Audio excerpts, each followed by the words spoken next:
Dr. Pen, shall we? Yes. All right. Good morning, Doctor and delegates.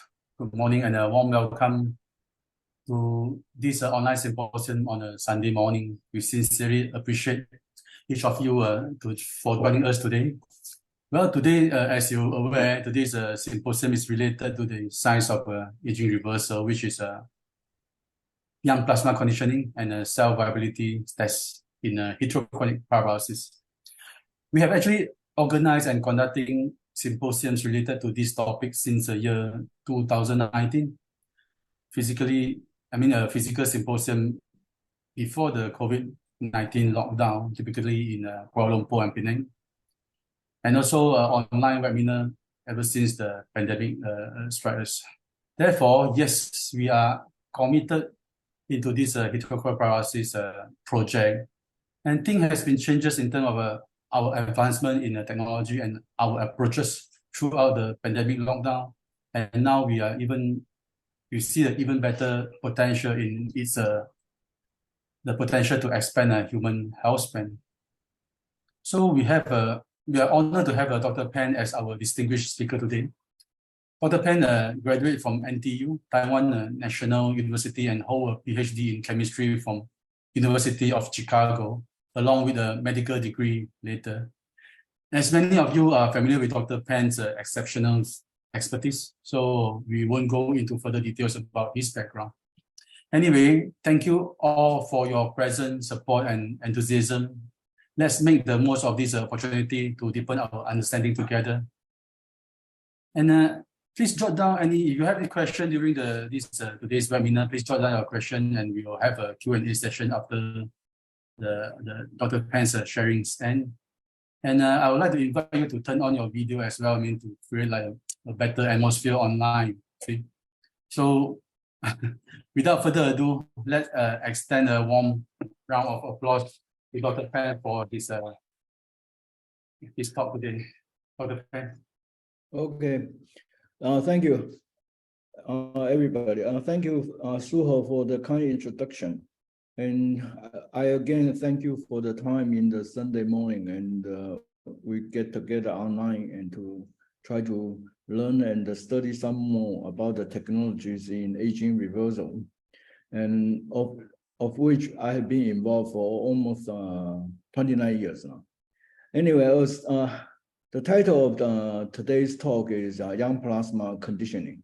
And we are going to spend a little bit more time and discussing about the stem cell viability test, which is very important for the cell therapy and as well as for the health span longevity issues. And the technology is based on a 100-year-old experiment, which is called heterochronic parabiosis. And like Mr. Lu just said, my background is a little bit awkward. My original PhD was in physical chemistry. And after that, I was recruited by the US government into the medical scientist program in the 1986. So the way I look at the medical problem may be a little bit different from most of people who who practice more classic medicines.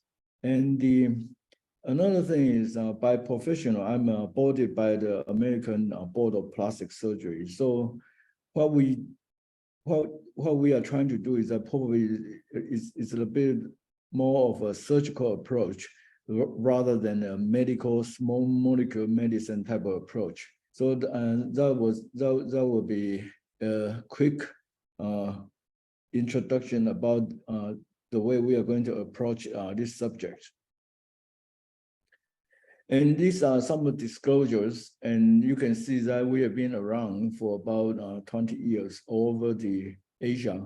And in fact, I'm giving this talk in our office in the Shenzhen, which is the third largest city in China, and the population here is 23 million. And this is our own new clinic, and we collaborate with the local partner and set up the clinic last year, and we are practicing the plasma conditioning therapy here. And the talk, I organized my talk like as the following is. We talk briefly about the background and the hallmarks of aging. And since most of you are professionals, so we will go through this very quickly. Then we go through again very quickly on the history of the heterochronic parabiosis, which I think is still important, not to forget all the giants and who let us stand on their shoulders.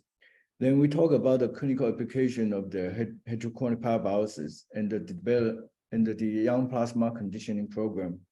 And here we are going to talk to you more about how do you interpret the stem cell viability test. And I think this will be the key element in terms of the success for the practice of young plasma conditioning.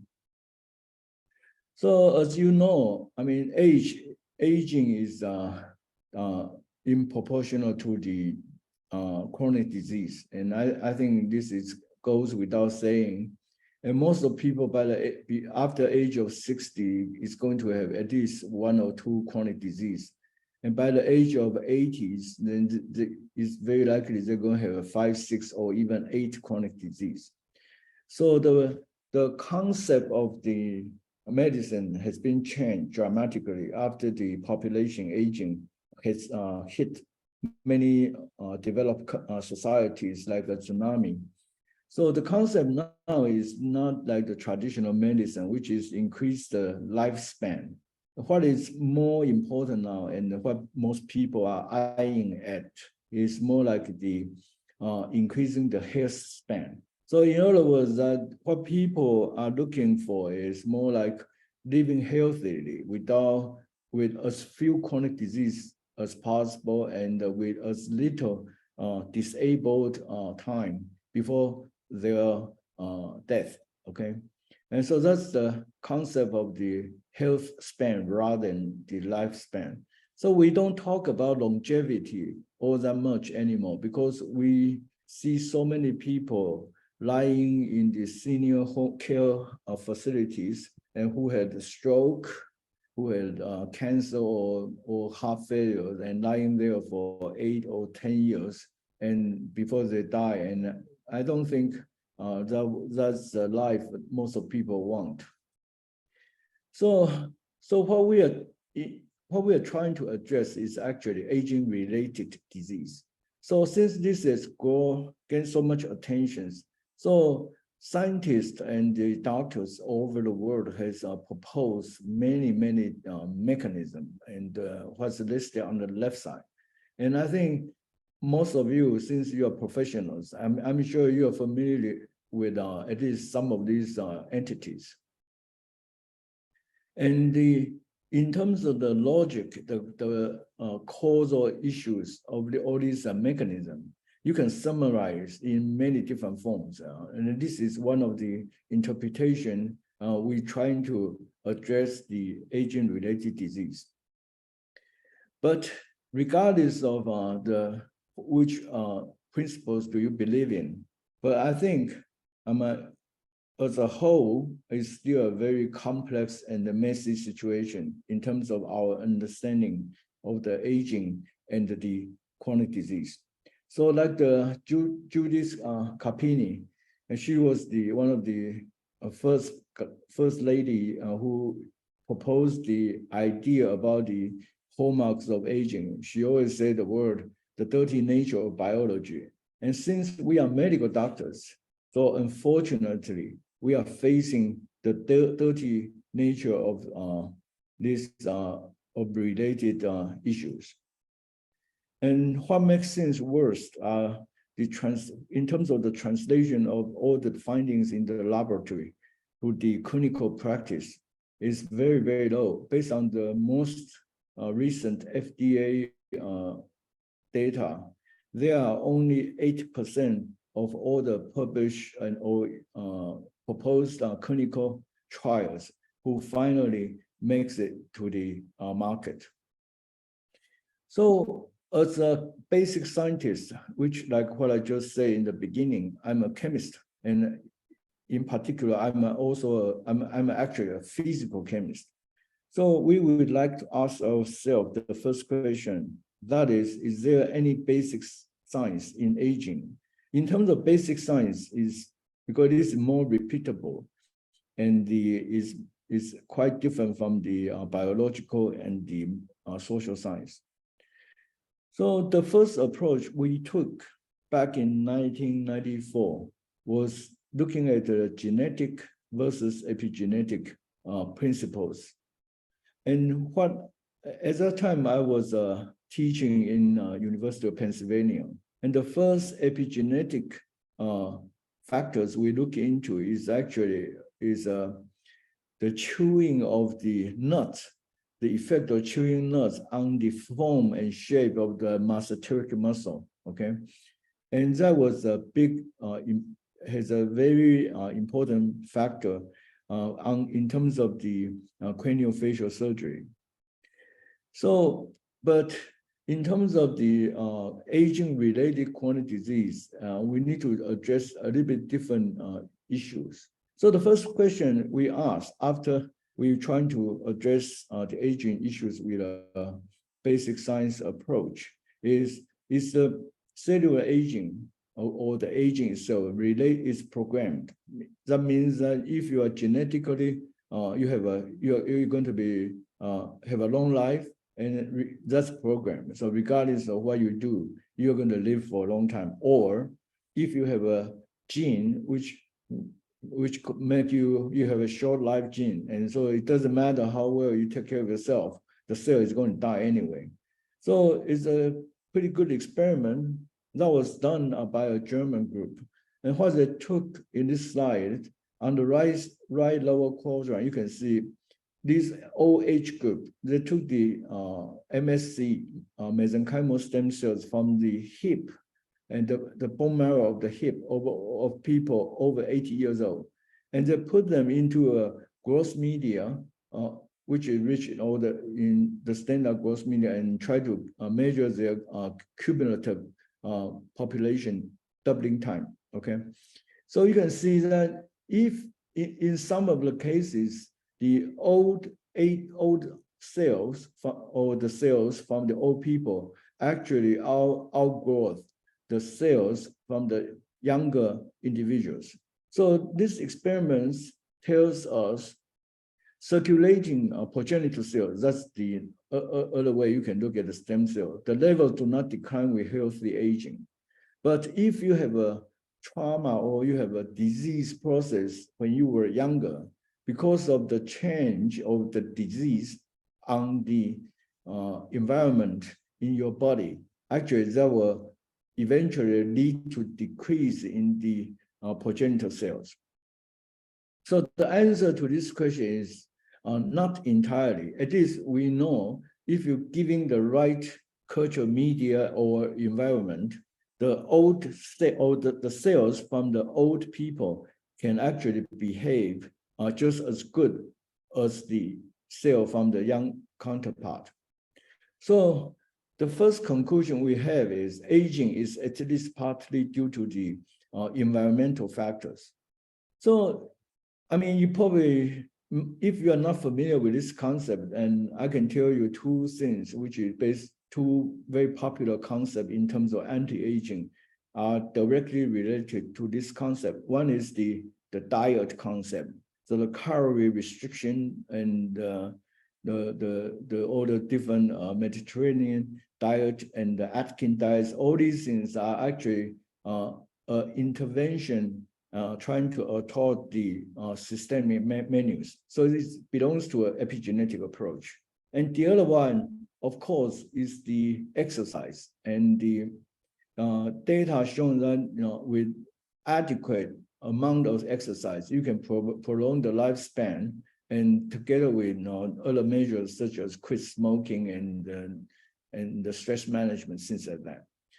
So all those methods, which I just mentioned in the last 15 seconds, shares one common characteristics. That is, they are not very expensive. In fact, many of them are actually free. You can run on the street freely, okay? But these free issues are usually very difficult to last. So as a result, you can see people on the streets of the America in Europe, the people probably has been doing exercise and dieting since their teen age until they're growing old. So, and the issue, you see this phenomena is because this requires very, very high discipline, and it's very difficult for average people or average people, people to manage. Okay. So, is there any other ways we can do this other than the stress management, other than the exercise, other than the diet, calorie restriction, and things like that? Yes. Okay. And I think most of you probably see this news. This was just about 10 days ago on the news, okay? In fact, it's on the May 22nd. So this news is, I think, hit the all the social media very, very hard. So many, at least 10 of my friends has sent me a link to this news.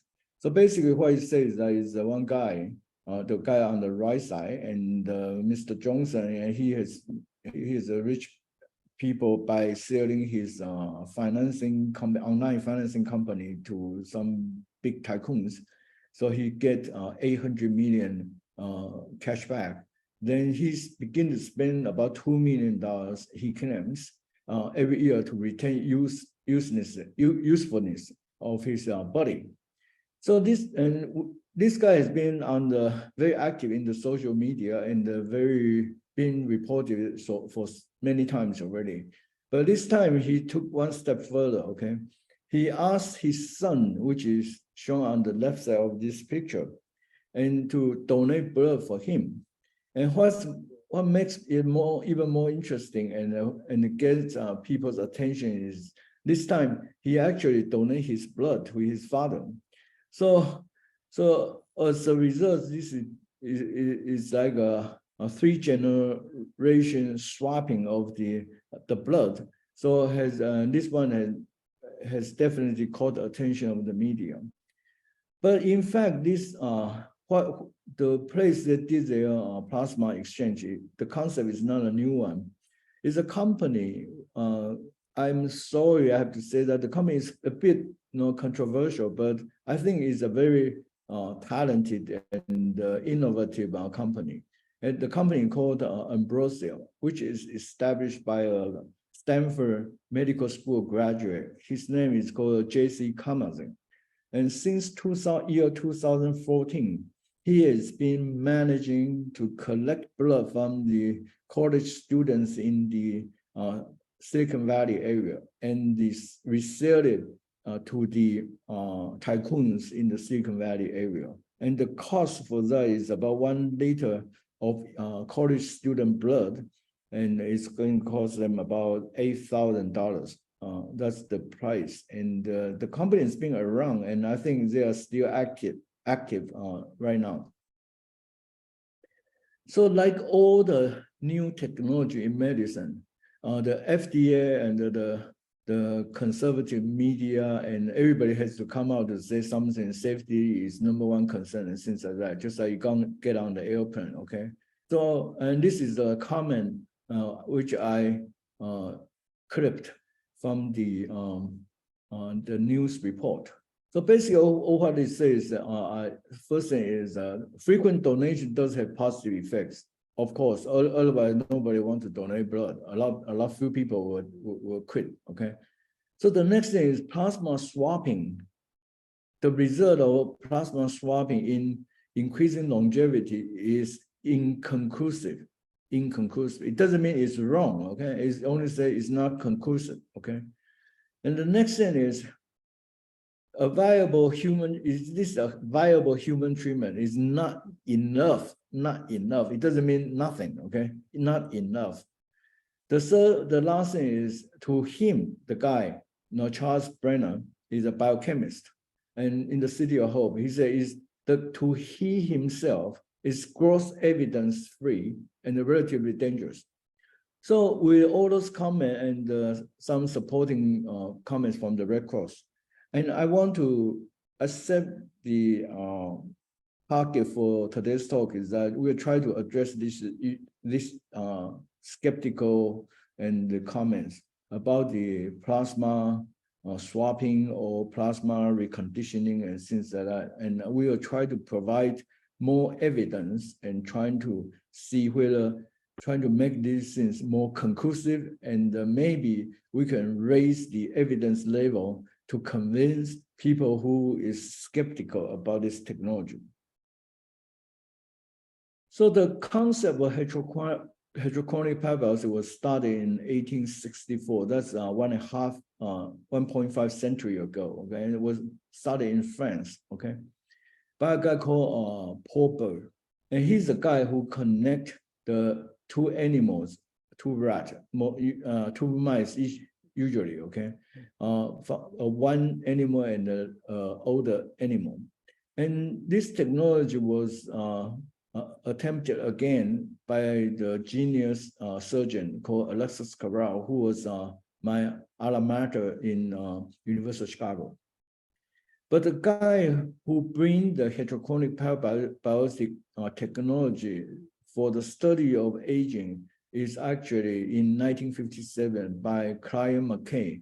He is also the guy who began to study the effect of calorie restriction. So this is a name to remember, and he is a PhD in nutrition. Okay.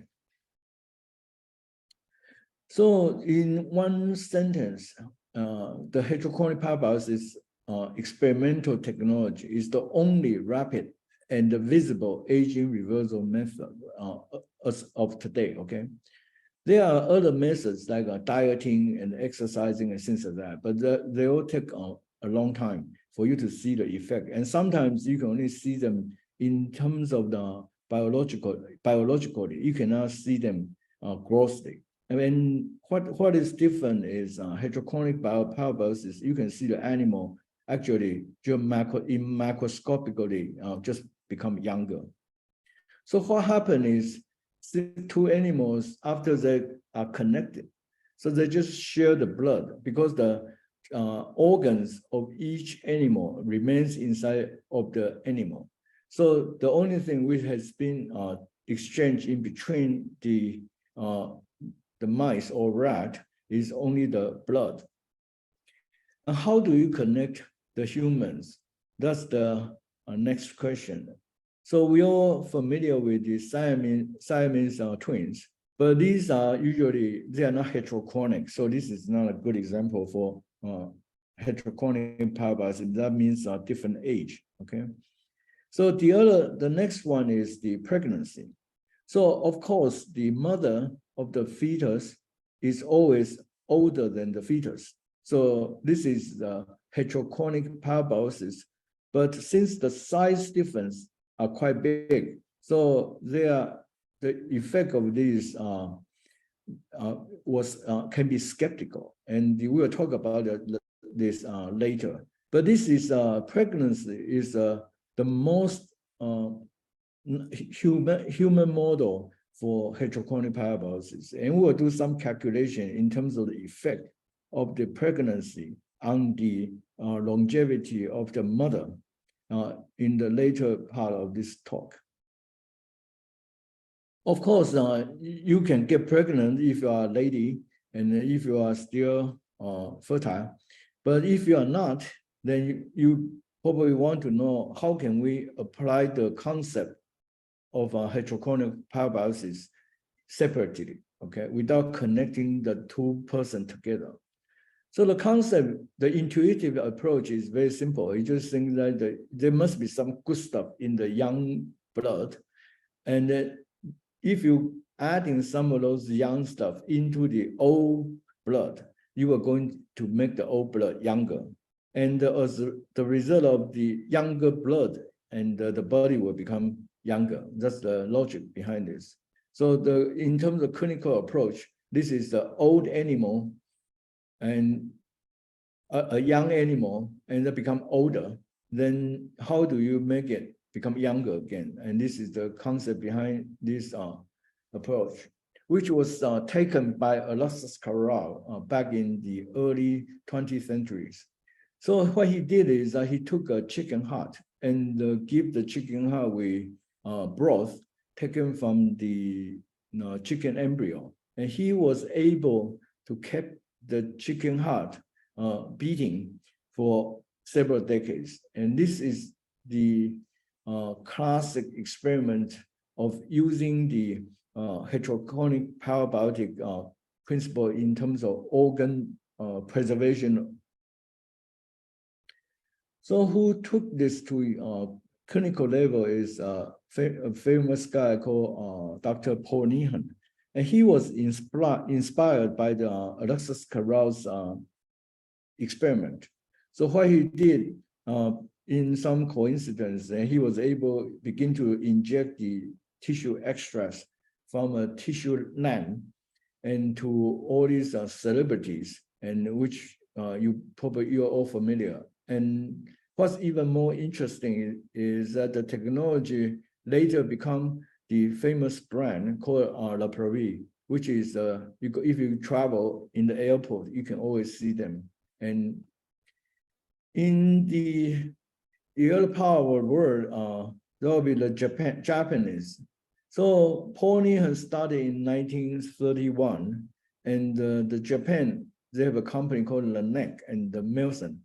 They started in the 1970s. So they begin to sell tissue extracts from human placentas. And to date, they are still doing the same things. And a lot of people will travel to Nagoya and I think it's this very famous clinic called Morishita.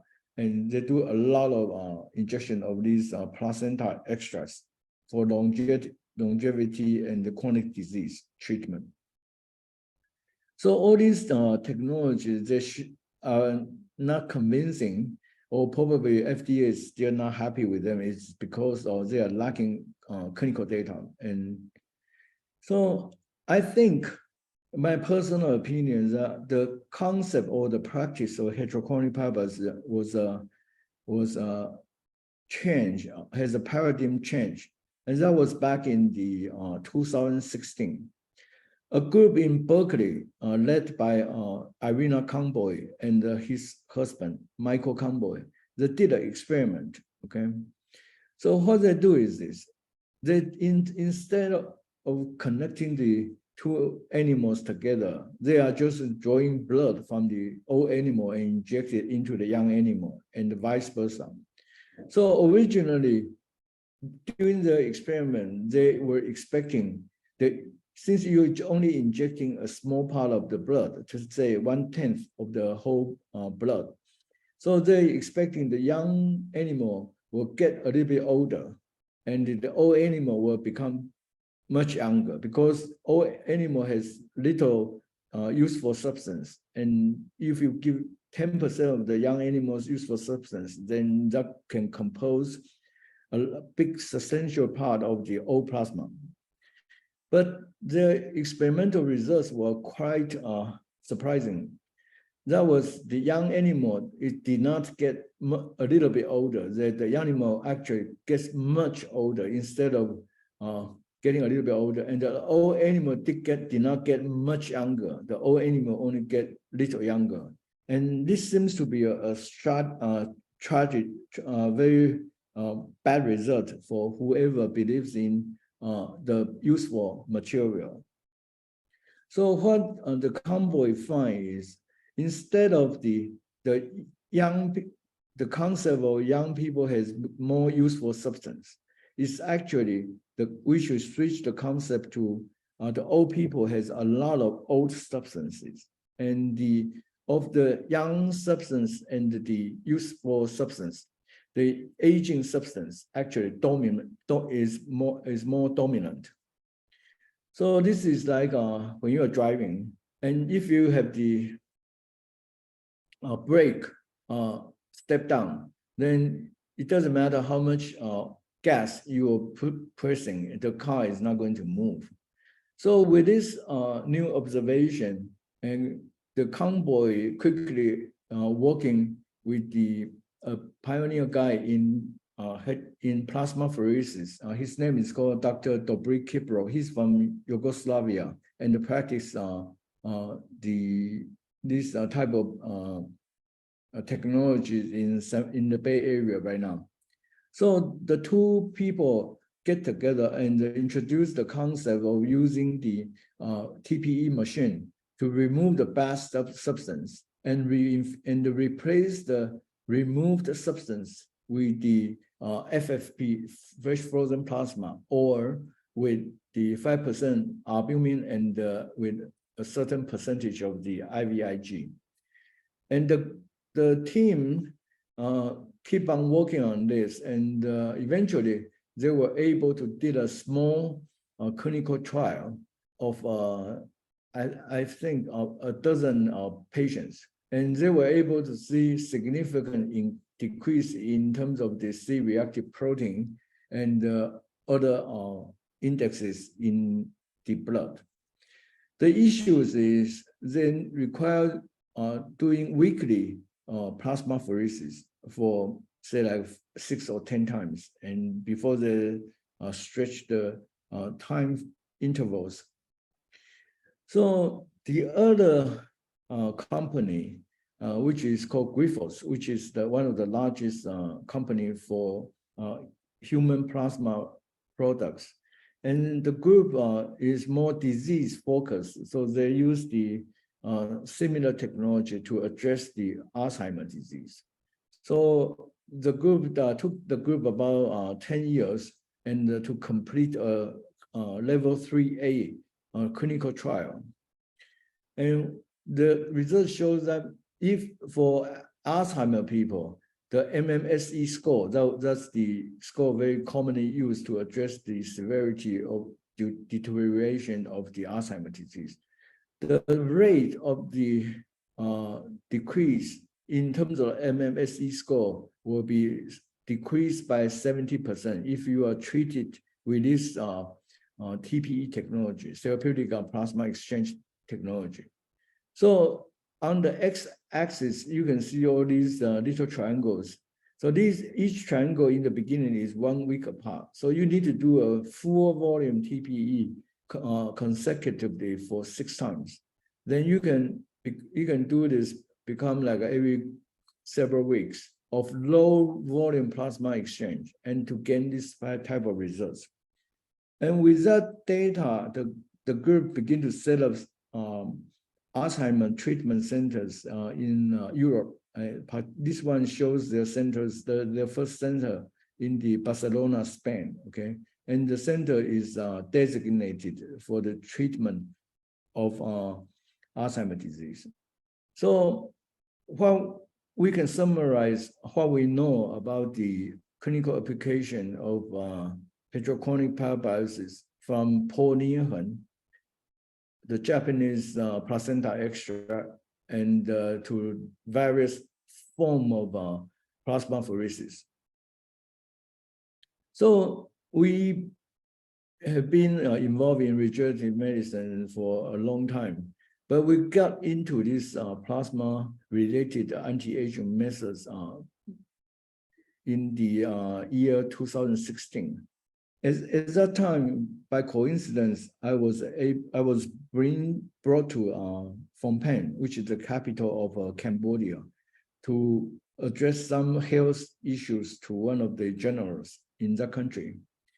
And at that time, we were surprised to find that Cambodia has the youngest population in the world because of the red Khmer regions years. So with these so many young blood available to us, so we quickly get into the concept of thinking about perform Ambrosius approach by using 15-year-old fresh frozen plasma. So that was our original thinking in 2016. So at that time, the Convoy published their landmark paper about the aging substance dominant paper. So it's not really too hard for us to incorporate the concept of TPE into our 15-year-old FFP concept. So what is that our first designs was trying to use the TPE machine to remove the aging substance and replace them with fresh frozen plasma of the 15 years old. I mean, that was the ideal situation, and that was what we were planning to do, okay? So this is the first procedure which was done in my clinic in Taiwan. Okay, this is again, you can see this is one of the TPE machines, and this is one of our patients, and you can see this is a technician and there are two nurses there, and everybody is quite busy trying to do this. Okay, so we quickly find out that to perform the TPE machine, the first thing is that it's labor intensive. Second thing is that the patient is actually very frightened during the procedure because he later tell me he's not very comfortable of seeing his blood circulating outside of his body and things like that. So for psychological issues and for financial issues, and the most important of all, the TPO is still has a low risk, some low risk of stroke, for complication. So we decided to back down on this approach. So as a chemist, we quickly redesigned the process of clinical heterochronic parabiosis. So instead of using the TPE machine, we decided to use the bloodletting. Since the plasma, the blood volume in the human is approximately the body weight divided by 13, then the blood bank allows us to remove 500 cc of blood each time. So by simple calculation, I think by doing bloodletting, should be able to remove at least 5 to 10% of the bad substance in the blood. And the other modification is that instead of using the FFP of 15-year-old, we begin to using our knowledge about hormone, about cytokines, and the artificial plasma replacement fluid, and we to use this to design our formula for the replacement of the removed human blood. So we named this intermittent plasma conditioning because this is by definition is really not a plasma exchange, and we don't use this continuously. We do the conditioning on a bi-weekly basis. So at that time, the Stanford professor called Tony Whisker, and he did a very comprehensive study about the proteins in the blood of different age. So what he studied is about 7,000 proteins in about 3,000 subjects. And with his study, he was able to classify the proteins in the plasma into 4 categories. That are the common factors, means that the concentration between the young and the old are essentially the same. The adolescent factors, that's the hormones related to the adolescents. Most of them are sex hormones. The other one is the beneficial factors, which decrease with age. And lastly, the harmful factors, which begin to accumulate after age of around 40. And that was his finding. And although there are 3,000 proteins in the plasma, and he find out that the candidates for this plasma conditioning is really not that many. So with his data, and we are able to design a formula using a machine to compound it to become our anti-aging plasma replacement. With that, between the year 2018, the third quarter of 2018, until the first quarter of 2020, we performed about 200 sessions, 200 plus sessions in Taiwan and Malaysia and Penang, Kuala Lumpur and Penang. And we don't do this all that smoothly. Frequently, we do encounter allergies, and sometimes we have patients become anemic, And we also have one incidence of cytokine storms. So the interesting part is, after the event of cytokine storm, we were almost ready to quit this project. But one thing which is very important is all these customers, although despite all these allergic reactions and even the cytokine storms, and the customers actually give us very positive feedbacks. So we re-examine what we have done, and we find out we are missing one important piece of all with all this program, like the others. That is, we are lacking a treatment guideline.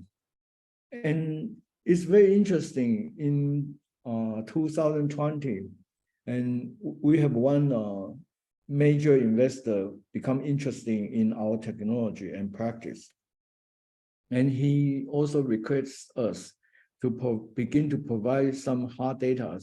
And we use the investor's blood to perform the first plasma examinations in the April 17th of 2020. And this was his result.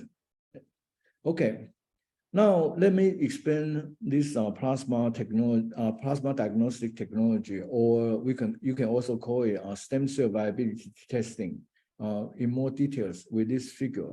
So on the x-axis, what you see, the percentage is the percentage of the human plasma. So the on the right-hand side, 100% means that the 100% human plasma from the subject. And we were giving a certain number, say like 1,000 stem cell. And the stem cell will be cultured by using 100% plasma. And we will count the number of the stem cells survived after 1 week. And as you can see on this figure, basically all of the stem cells died up in the 100% human plasma in 1 week. But if we begin to add in some formulations, we compounded based on our Tony Whisker data. And you can see after we compounded with 65% of the human plasma and 35% of the formulation, you can see this mixture will be able to maintain the survival of the original stem cells. And keep on doing so, we find interesting phenomena. That is, with our formula and the combination of our formula with the human plasma, you can actually improve, you have room to improve the survival rate of the stem cells by hundreds and sometimes even up to 1,000 times. And with this observation, we quickly repeated after the test for each individual sessions. So with this, for these individuals, these are the tests from the April 29th and 1 month later. So in between, this patient has 2 sessions of the plasma conditioning. And you can see the viability of the stem cell begin to increase very significantly. So the next question will be, how long will this observation last? So what we did is, after we did 2 sessions for the plasma conditioning, then we waited for 10 weeks. Then we make another adjustment, another measurement. Then we can see that the improvement of the stem cell viability in the human plasma, or these synergistic graphics, actually can maintain quite well. And by keep on doing so, you can come up with a graphic like this. So on the x-axis are the time, and the green circles are the time he got the treatment. So with 6 treatment, with actually 5 treatment, the viability of the stem cell rises from 7% to 837%. and that is an increase of 120 times. And what's even more interesting is, despite of the changes in the plasma diagnostics, the patient's EGFR, and this is shown in the gray dots, okay, that was the original reason he came to us, because of the deterioration of the EGFR. And this triangular after the EGFR after he got the plasma conditioning. And you can see the EGFR immediately stabilized after the couple plasma conditioning sessions. And the guy also began to grow out black hairs. And what's more interesting is that the guy come back in about 3 months later, and you can see the stem cell viability actually dropped to about half from the maximum.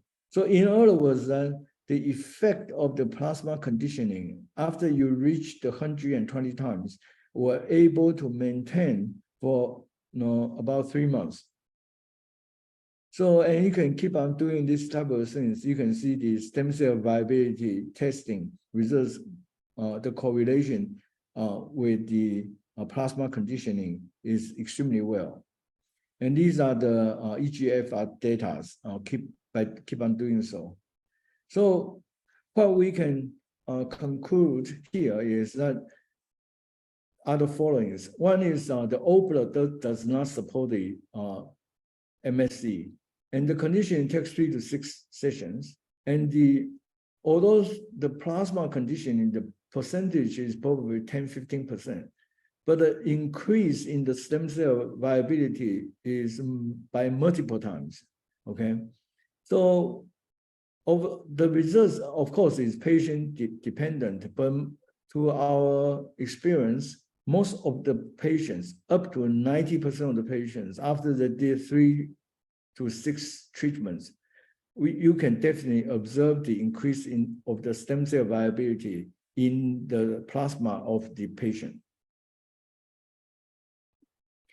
So since all the material we use are not small molecule drugs, not pharmacological substances, so we name this as a biochemical type of plasma conditioning. That means that all the material we use, like nutrients, hormones, and cytokines, all of these chemicals are existing in the patient's human body. And we are just using these biochemical reagents to adjust or titrate their concentrations to reach these results. So to summarize what we see on the previous example, you can see the patients, if you take patient's plasma and give it to 100 stem cells, after 7 days, you originally only have 3 cells survived.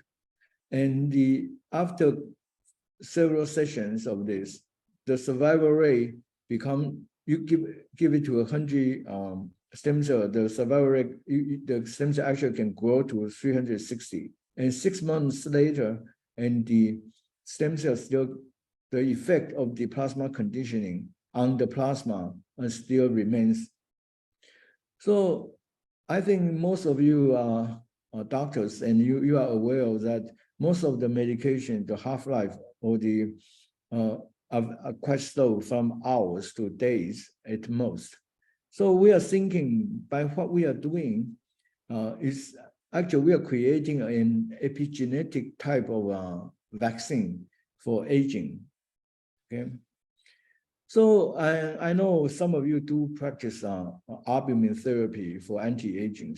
So let me see, we did do an experiment for using the albumin and use that to compare to our data. So on the left is the result of the intermittent plasma condition, IPC. On the right is we do the same experiment using the albumin, okay? So you can see that if you, with 100% albumin, pure albumin, the survival rate of the stem cell is a big 0, okay? And you need to keep on diluting the plasma with our formula to almost 1/3, 2/3 before you can see them to increase. And you can also see the dot on the 10 right here is actually the dot on the left here. So you can see the albumin curve actually goes down like this, and which is very different from the synergistic effect we can create with human plasma and the plasma conditioning formulations. So with this finding, we know you cannot use only albumin to accomplish this type of results. So in conclusion, plasma is actually very important for the function of stem cells, and the conditional plasma is very important for repair capacity because it is important with the stem cells. So those were preliminary preparations before we engineer a more clinical program. So we now separate the practice into two phases. One is the intense phase, and the other one is the maintenance phase. So for the intense phase, you do it every 2 weeks and you do it 3 times. So with this, you will exchange about 450 cc of plasma. And after that, you can change the interval of the in between the plasma conditioning from 3 months to 6 months. And the volume can also decrease a little bit if you think the person is doing well and you don't need to do 150 cc plasma conditioning. In between, we do sometimes give patients some hormonal or cytokine supplementation on a shot basis. Basically, we only give them say for 1 week or 2 weeks. So Mr. Lu had asked me to go into more details about the report we will send out from the plasma diagnosis test. So this is the report of from cover to cover interpretation, okay? The interpretation. So the first thing is the outline, then you see the basic data on the patient. And this is the gross appearance of patient's blood.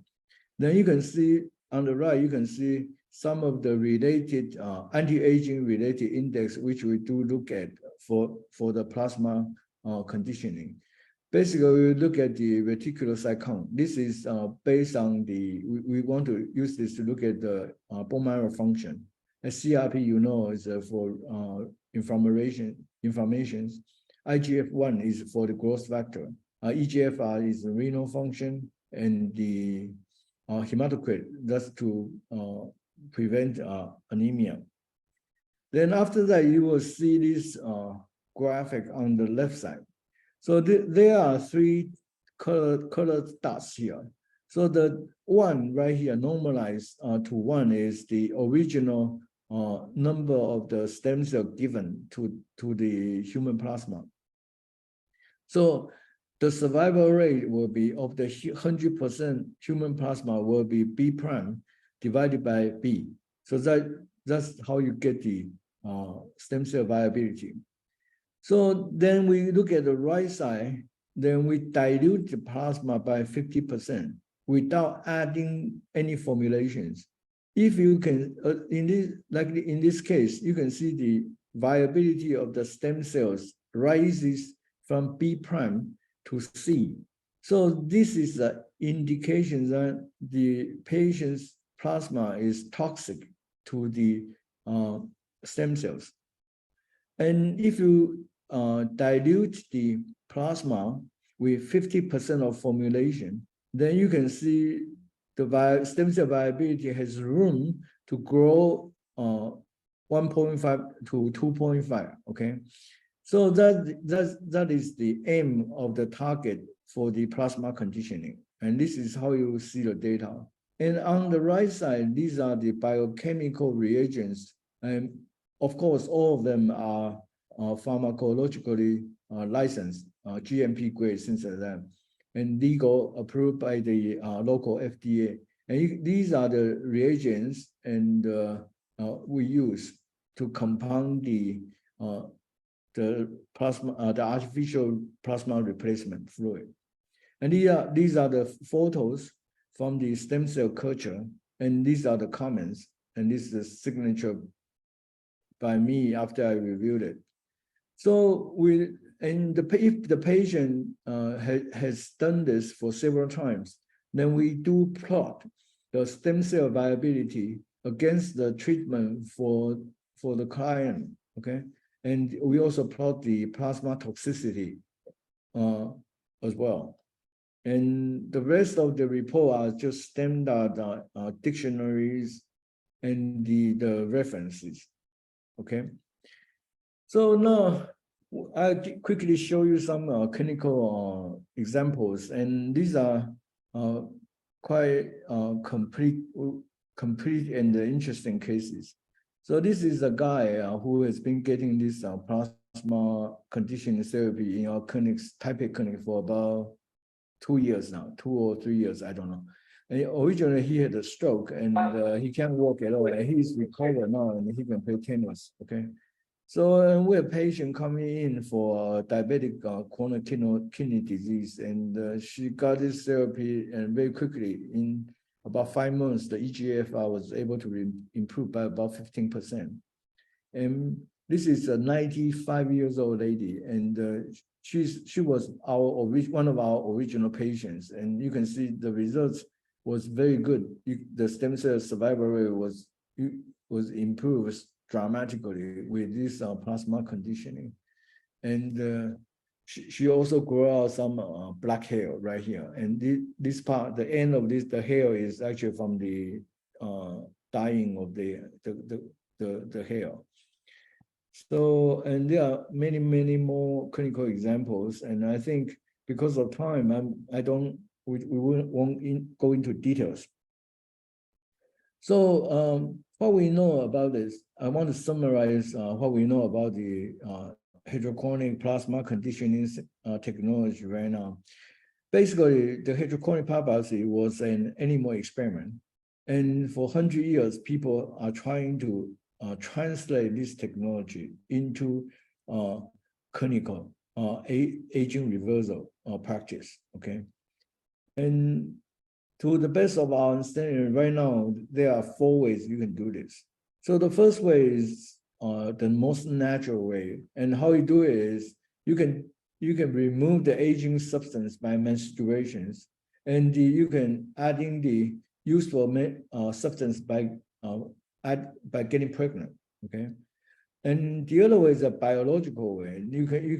This is what the Ambrosia, the American company, does. You can do bloodletting and replace them with FFP.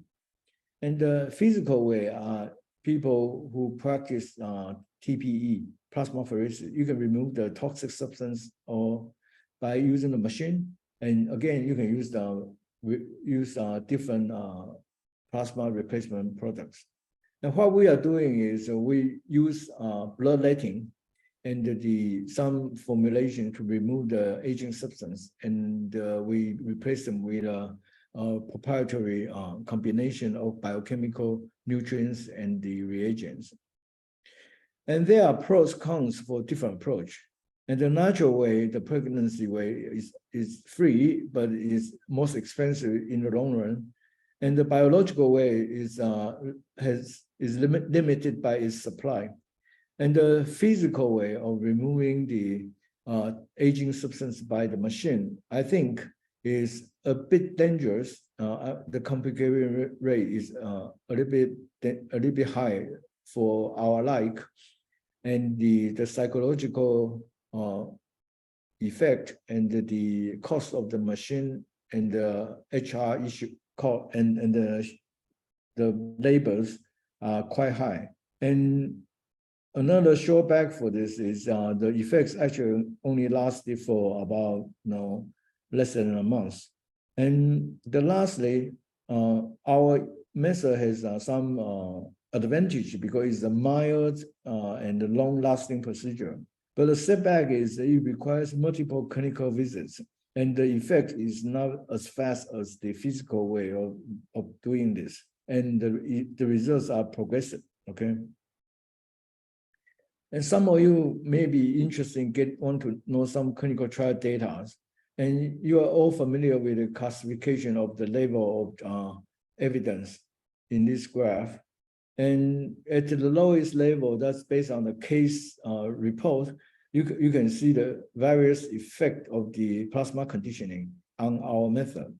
So most of the clients become more energetic and they don't catch cold, and the control of the diabetic usually gets much better, and their cognitive function sometimes can improve dramatically. We had just one case whose MMSE score was like 11 or 12 out of 15. And by doing this plasma conditioning 3 times in a week, because the patient flew in from Singapore, and both couple improved from 12 to 15 out of 15 just after 3 sessions. And the renal function, especially for diabetic chronic renal disease, we can definitely improve them. And some of the cancer patients coming in after chemo and or major surgical resections, and by getting this, they will become much healthier, and they also become much more energetic. And in some extreme cases, they were able to extend their survival lifespan for up to an year for stage 4 pancreatic cancers. And these are next level of evidence that shows the effect on the renal disease. And these are small trial on the immune functions and the thymus function using similar technologies. And this is the 3A data on Alzheimer. And the number of the patients in this study is about 500. Okay. But with all those small scale clinical trials, I think you probably all understood it is very difficult to conduct an anti-aging clinical trial because of the nature of this issue. Just like in plastic surgery, it's very difficult to conduct a clinical trial because you cannot do a double facelift on one side and leave the other side untouched, and the patient, the control group will not understand this, okay? So, but I think the most important clinical trial data, which is the antidote retrospective study on the effect of pregnancy on the mother. Like what I just said in the beginning, the mother is usually, at least say like 20 to 45 years old, older than the fetus. And they were connected for say like 10 months. And especially for the last 3 months of the pregnancy, the fetus grow to a significant size that matches about 1/30 or 20th of the weight of the mother. So pregnancy is a very good clinical trial of the effect of hydrochronic parabasis on longevity. And the data here shows if the patient, the mother, has her last pregnancy at age of 45, that's shown on the dashed line, and the probability of her to live to age of 80 is 50% higher than the mother who has the last pregnancy of age 35, because the effect of hydrochronic parabasis is much bigger in the first prior case as compared to the latter case. There are also many potential applications, and which is being proposed by Thomas Randall, who is responsible for the resurrection of this century-old technology in the studies of anti-aging. And there are also different clinical trials of using different plasma formulations in Alzheimer's disease, in Parkinson's disease, and things like that. And we think within 3 or 4 years, we should have some medication, IV infusions, which has the effect of reversing some chronic disease approved by the FDA. So the plasma condition therapy, you can use this independently to activate the resident stem cells. And you can also use this as a pre-treatment before you do the cell therapy, okay? And I think this is the position you can consider for clinicians to incorporate this technology into your practice. So, because if you infuse the stem cells without the plasma conditioning, sometimes you will run into a situation like the left-hand side. That means that you bought 100 stem cells infused into a body, but only 3 of them survived. And unfortunately, this is most of the time, this is the case. And what is even worse is that the 97 cells which don't survive actually will bring a lot of free radicals and the toxic substance and release them into the bloodstream. So a lot of the patient who doesn't feel quite well or have a feverish response is actually due to the death of the stem cells infused. So with our technology and the plasma and the stem cell viability testing, you can find the best window to perform the stem cell transplantation, and the patient will get much better response with less dosage. Okay. So in the future, and we are expanding this type of technology into intravascular stem cells. Okay. And these are 2 types. One is the EPC, the other one are the NK cells. And we should be able to offer this type of plasma conditioning by the end of this year.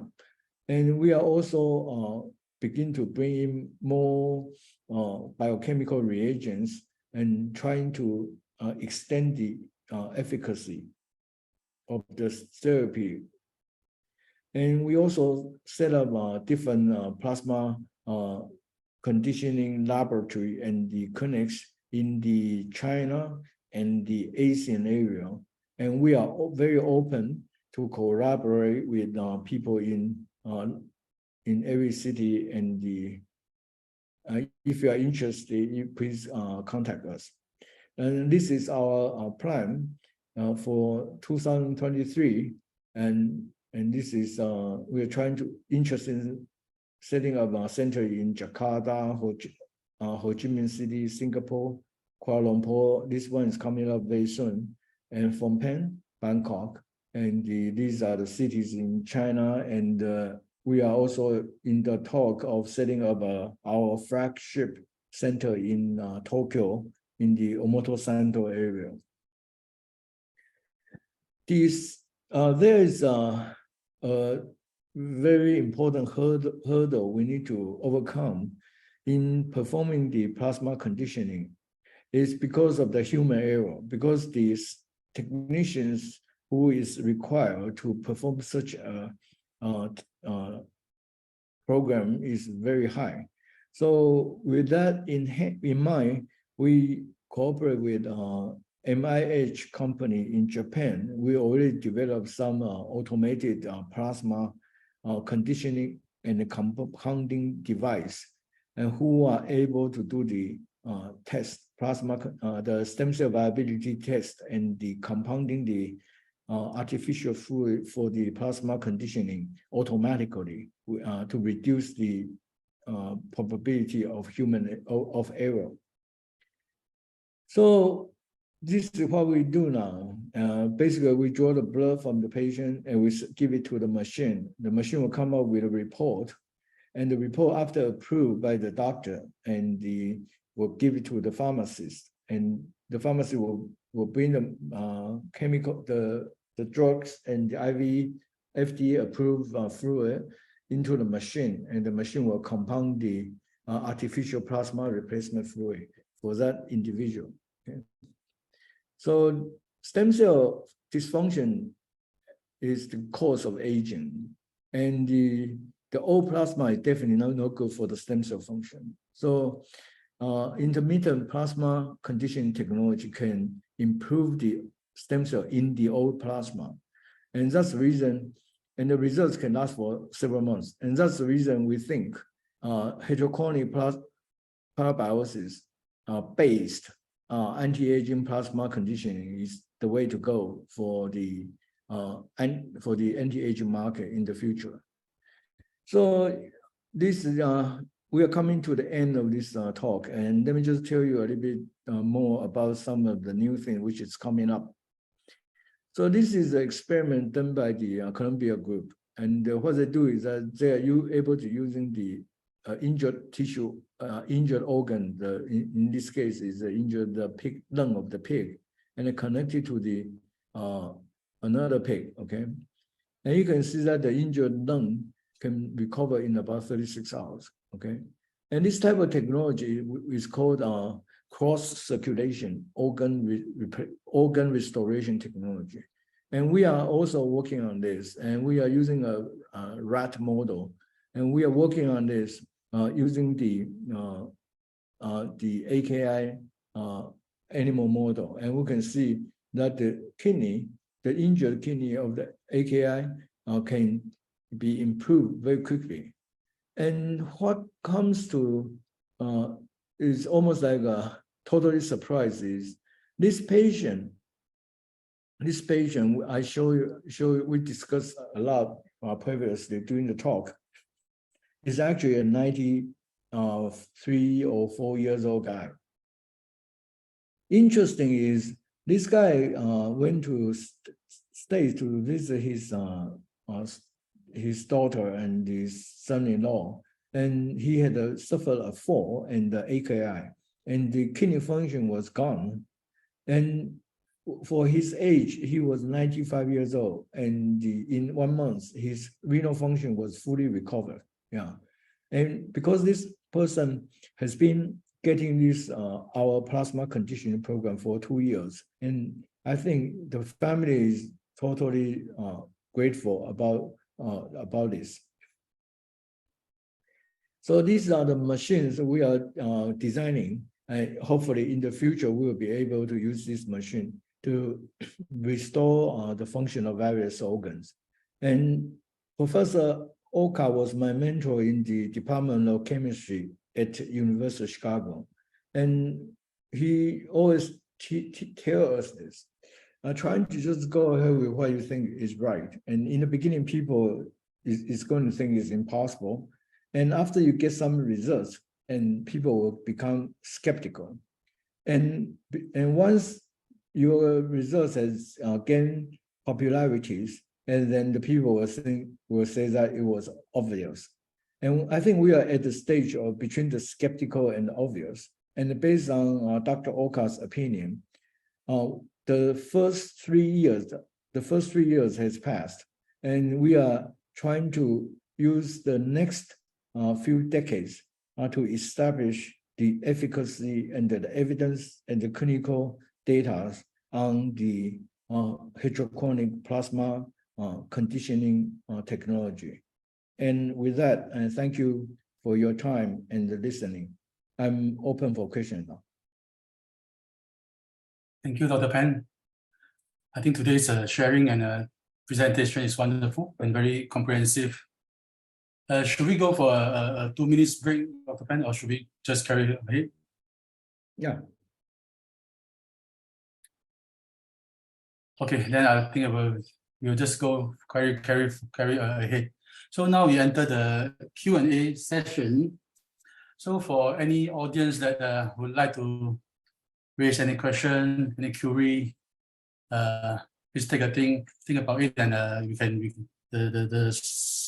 the floor is open now. You can just unmute yourself, unmute your mic. On the mic, I think it's on the left lower hand, I think. I'm not sure. Right.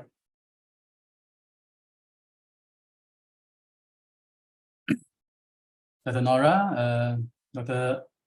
Amin, Alice. What? Who's asking first? Yes, please go ahead. Well, I'm Dr. Nora. I just want to ask the stem cells that you actually advise to use. Is there a particular amount? Because you said the lower the better. Because generally, what's been advised to use is about 100 million to even up to 200 million per session, and depending on the ability of the patient to purchase it.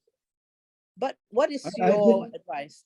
If the patient has already gone through the conditioning, plasma conditioning, then what is the amount that we use? I used to use 100 million in the beginning, okay? And with this technology coming up, I mean, I'm using less than this. Sometimes I use 5 million now, and I think I can, and the patient feel good and no side effects. Yeah, you can go as low as 5 million, or if you want, you can try 1 million. But it really depends on the result of the stem cell viability test. If the patient can grow the stem cell, all what you need to do is give a little bit, and they can grow 100 times more stem cells. And these stem cells, because these are MSCs, so the size of these MSCs is about 40 microns. And since the capillary of the lung is about 8 microns, so those MSC infused will be in the lung, will be stuck in the lung. And these MSC, if they survive, they will be send out signals, cellular signals, based on what they detect in the bloodstream. So this is the way we practice stem cell therapy now. We just use less and less stem cells. And for the patients, they are happy because stem cells are quite expensive, and they are willing to transfer their budget for the stem cell therapy and into for the plasma conditioning. And most of the time, actually, they feel pretty comfortable about this type of arrangement. Okay, so Dr. Pan, so I'd like to repeat what you've just said in your lecture. Ideally, we do conditioning, plasma transfusion, at least about 3 or 6 times before you actually start the stem cells, the combined stem cells. Yes. And initially you can do, depending on time constraint, they can even do like every other day, 3 times a week, or if not, you do twice a week. Yes. And on the sixth, after the 6th session, then you put in the stem cells for better results. Yes. Yes. And but when do we do the test to assess the improvement in the stem cells once it's injected? I mean, at the beginning of when you do the plasma, or when you actually infusing the stem cells, and then to do it again 3 months later?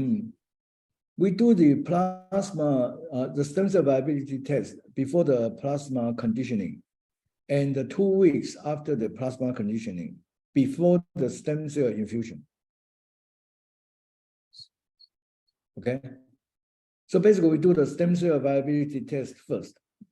Then we do the plasma conditioning and wait for 2 weeks. Then we repeat the stem cell viability test again. So that can document the improvement of the human plasma in terms of the stem cell viability. And after that, since the stem cell the viability already improved, then you can infuse the stem cell into the vein. Then after you infuse the stem cells, do you advise also to do the stem cells viability after 6 months to see how much is viable at that stage before you say you want to repeat another dose of stem cells? The stem cell viability test, what we are doing is a test for the quality of the plasma. So you can do, so basically we are testing the plasma, the quality and the bioactivity and the toxicity of the plasma with respect to a certain type of stem cells.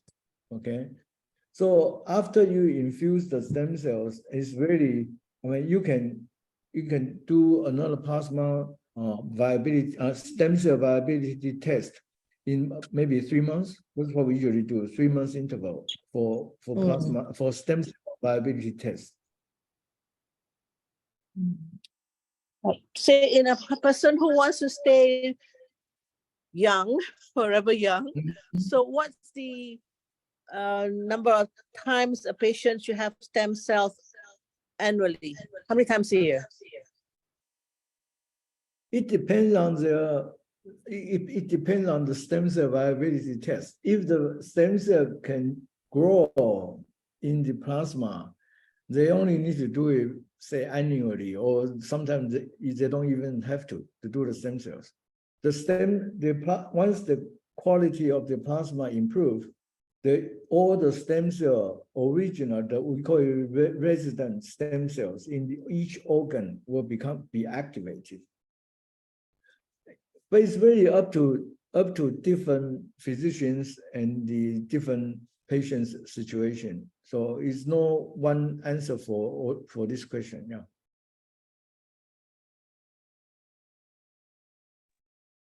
My advice is that you do have to do stem cell viability test before each stem cell infusions, and I think that's what patients like to see. Yeah.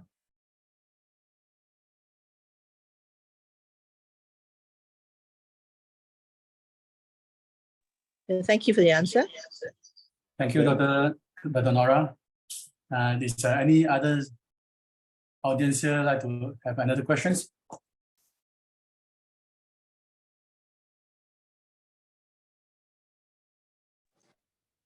Good morning, Dr. Pan. Yes. I'm from Surabaya, Indonesia. So I have a question. So we already received about the regulatory requirements, and it's written that the active ingredients of these products will keep as a secret. So yeah, to keep the intellectual and competitiveness for this industrial. So I want to ask, in Indonesia, if you want to open a clinic for this, we have to receive the approval from the government, and we have like a Indonesian Doctors Association, and we also have to receive the approval from them. So it means so they have to know about the ingredients, about the bioactive from this product. So what's the solution of this? So it's pretty simple, because if you want to do a clinical trial on this, you need to, basically this is the reason I try to tell you about what Columbia University did for the organ restoration, the xenogenic cross circulation, because you can create a formula X. Okay, that's the US FDA approach, because so many situations like this, because each people has a new formulations. So you can use a combination of the materials and giving it a code, say like 60183, things like that. And you can apply for a new drug testing with this type of approach. Yeah. Is that clear? Okay, thank you so much, doctor, for the answer. I don't know about the situation in Indonesia. I'm sorry. Yeah. But I will be happy to learn more about it. Yeah. So it means that we just do the clinical trial for the products, right, in Indonesia? Yeah, that's correct. Okay, just like you do a new drug trial. Yeah. Okay, thank you so much, doctor, for the answer. You're welcome.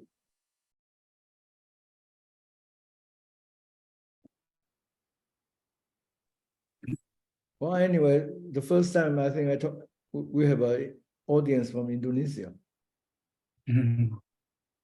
Right. Dr. Pan, can I ask you a question? Of course. Yeah, Dr. Amin, I'm using Dr. Nora's phone here. I don't know whether it's related or not. It is regarding the question of my patient, whether you can detect spike protein in your circulation. And if it is possible, then through the what do you call this, plasmapheresis for removal, and then doing your plasma reconditioning, does it have any effect at all? No, you can do many things because what we are talking about today is, I mean, I think every doctor has a secret technology and the ingredients, and that's fully respected. So what we are trying to do is we're providing a stem cell viability test, okay? So right now we're going to do, we are using the extravascular stem cell, and we are going to offer intravascular stem cell viability test by the end of this year. So you can, using our technology as assistant for you and incorporate it into your program, which you think is good. And because every place is different, because in China where I am right now, the customer seems to be worrying about removing blood more than go on the machine. I'm not sure about that. And maybe due to their marketing skill or something like that. But anyway, every place is different. And that's what I said, there are 4 approaches. One is the natural approach. And of course, that's not related to the doctor. And then you can do the FFP, the biological approach. You can combine it with the physical approach with the machine. And you can also using our formulations. But it doesn't matter how you approach this. Yeah, I mean, I think our stem cell viability test is going to give you a very good support and to convince your customer about what you do. Okay. Okay. Thank you. Thank you. Yeah. Sure.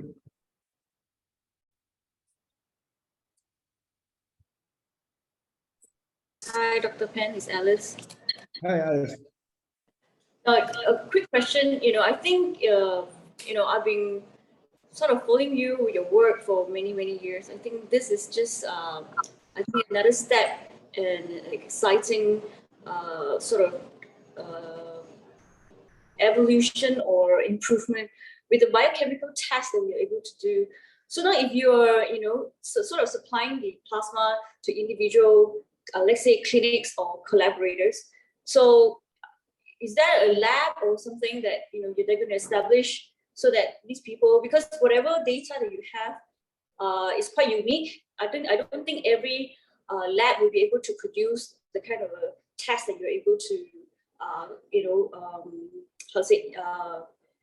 to comment on. So is that going to be a lab established in Kuala Lumpur or something that we are going to be able to send the blood, patient's blood for interpretation and all that? Yeah, basically what we do now is this. In the clinic, in the clinic we collaborate with, you can do we just send our technicians, we call it satellite clinic, the technician from the satellite clinic to collect the blood. And they will process the plasma in the satellite lab. Then we send it to a regional lab. So in Kuala Lumpur, we are setting up the regional lab, which can do the stem cell viability test, okay? But the data interpretation and the final compounding calculations, that's centralized. Is that clear? Okay, centralized, right? Yeah. So the calculation part and the interpretation, because it's centralized. So the interpretation should be in good hands. Yeah.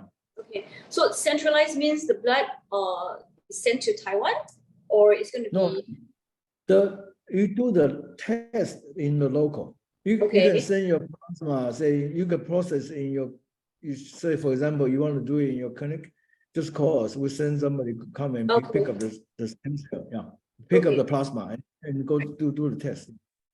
So the final formulation is centralized, means it's going to be, you will be the one looking through all the reports and then formulate a certain compound the plasma. Okay. Yeah. All right. Okay, I'm just overseeing this, make sure that I'll be the co-signer of all the results. Yeah. Okay. All right. Okay, thank you. Sure. Thank you, Dr. Alice. Yes, our lab in KL will be opening soon and hopefully can be operated in the month of July. Yeah, I'll update every one of you. So, do we still have any other questions? Otherwise, we're going to end the Q&A session. Dr. Pan, can I ask again about the, you mentioned about the, can you hear me? Yes. Yeah. Sorry to touch on your experience on the cytokine storm. What was it like, and is there any anticipation as to the possible patient and the early development of the cytokine storm? Yeah, because when we had one suspicious case about that, yeah, and at that time we don't have that much knowledge about it, but since the COVID-19 is so much in the beginning of COVID-19, there are so many cytokine storms.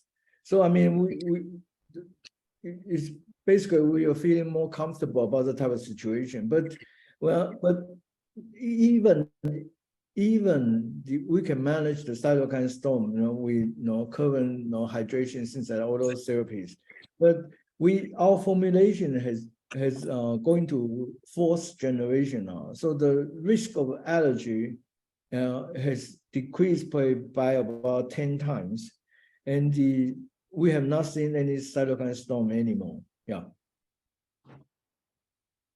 And just now, if I get it right, in terms of the maintenance therapy, the recommendation of the intermittent injection of interleukin, how is that being done? Okay, so if you want to go into maintenance therapy, because some of the components in the plasma, the artificial fluid is too short, so you can do some hormone and some cytokine combinations, doing a subcutaneous injections, like small shots. Yeah, we also compounding those material for you. But that is optional. Yeah, that's optional. Yeah. Okay, thank you. All right. Well, Before that, just one more question. Okay. I just want to find out regarding your your stroke, with patient with stroke. Does it matter that if you receive a treatment in the early on, immediately after the stroke, or if patient already had stroke like 2 years down the line, do you think that you would still be beneficial to receive plasma conditioning, and that you will probably still expect results? Yes, definitely, because I mean, if you're just trying to be very critical, looking at what we are doing, basically we are changing the intravascular volume, the proportion of all materials in the intravascular, and since vascular. The quality of the intravascular environment is related to all the regenerative procedures and all the circulation and things like that. You can name 100 of those effects. So almost everybody, after they got the plasma conditioning session, they immediately feel relaxed, or they feel just energetic and things like that. The issue is right now is what you're asking about. The 2 years down the road, I think. I mean, even for people who never have a stroke, they're going to feel the similar improvement. So for people who had stroke 2 years ago, I mean, they still experience, it's still beneficial to them. Yeah.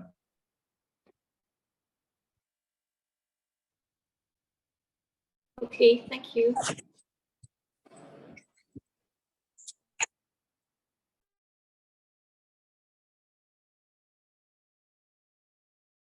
well, okay. For that, I think we are going to end today's sessions. Thank you, Dr. Pan, and all the audience and delegates who make time to attend, make our event today successful. Okay. I'll end the call today now. Thank you. Bye-bye. Thank you, Dr. Pan. Bye-bye. Bye.